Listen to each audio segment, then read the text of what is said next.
Salam sahabat muda, senang dapat kembali menyapa sahabat sekalian melalui acara Youth for Christ. Bersama saya, Pendeta Trinitatis Zebua dari Gereja Orahuan Kristo Protestan ONKP Jemaat Sawangan, anggota PGIW DKI Jakarta. Renungan kita hari ini, Selasa 15 April 2025, dituliskan oleh Pendeta Ujun Junaidi dari GKI Guntur dengan judul yang dianggap bodoh, yang didasarkan pada surat 1 Korintus pasal 1 ayat 18 sampai ayat 31. Mari kita berdoa. Bapa di dalam surga, kembali kami bersyukur atas kasih penyertaan Tuhan bagi kami sekalian.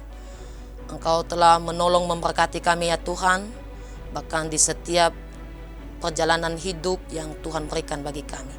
Dan saat ini kami mau merenungkan firman-Mu.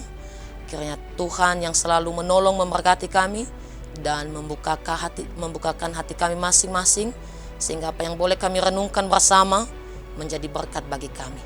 Berfirman bagi kami Tuhan, kami siap mendengarkan firman-Mu. Amin.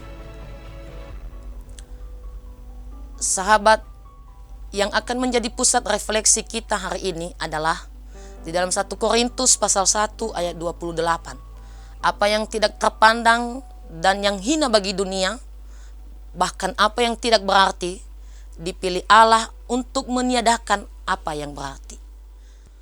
Sahabat muda, saat Dasran Menji mulai memahat gunung, tak sedikit ejekan yang dilontarkan kepadanya.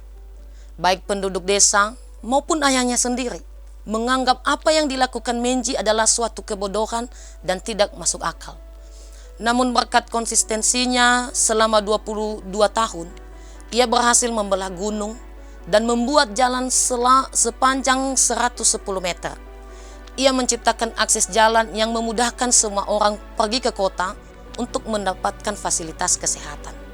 Apa yang dianggap bodoh dan tidak masuk akal, kini berbuah manis.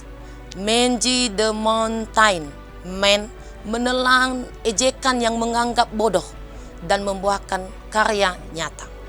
Pemberitaan Injil yang dilakukan oleh Rasul Paulus bukanlah tanpa hambatan. Ia pun sering mendapatkan ejekan dan hinaan. Bahkan pemberitaan tentang salib Kristus dianggap banyak orang sebagai kebodohan, sebab hukuman salib adalah hukuman yang hina bagi para kriminal. Namun, bagi orang percaya, salib bukanlah lambang kehinaan, melainkan kemuliaan. Melalui salib, Yesus Kristus menebus manusia dari dosa, yang menjadi berita keselamatan bagi banyak orang. Itulah Injil yang diberitakan oleh Paulus. Karena itu, Paulus tidak gentar dalam memberitakan Injil, meskipun harus dianggap bodoh. Sahabat muda, sebagai murid Kristus, kita pun memiliki panggilan untuk memberitakan Injil, baik melalui perkataan maupun tindakan kita. Tekanan-tekanan dari orang lain yang seringkali menganggap segala bentuk kesaksian kita sebagai suatu kebodohan, mungkin menjadi tantangan tersendiri. Mungkin kita ditertawakan, diejek, dan dianggap melakukan hal yang tak berguna. Namun jangan menyerah. Tetaplah beritakan Injil dengan setia sampai membuahkan kebaikan. Mari kita berdoa. Bapa dalam surga, kami bersyukur untuk firman-Mu hari ini.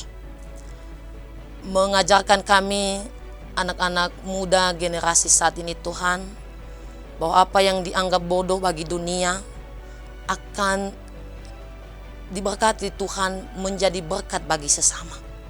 Di sini Engkau mengajarkan kami Tuhan berbagai macam tekanan dalam kehidupan yang saat ini kami alami, supaya kami tetap setia melakukan kebaikan, supaya kami tetap setia melakukan apa yang Tuhan inginkan terjadi bagi kami, sehingga Tuhan hidup kami menjadi berkat bagi orang lain.